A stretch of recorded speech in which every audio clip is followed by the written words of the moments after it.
Des ambassadeurs et chargés d'affaires d'Allemagne, de France, d'Italie et de Grande-Bretagne en poste à Téhéran ont été convoqués ce lundi par les autorités iraniennes qui déplorent le soutien exprimé par ces pays aux manifestants iraniens.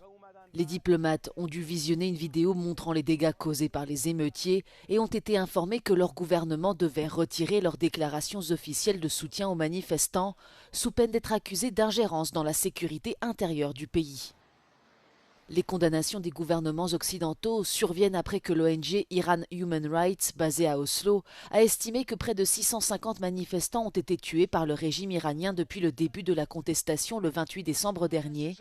Un bilan humain largement sous-évalué, selon elle, en raison du manque d'informations venant du pays.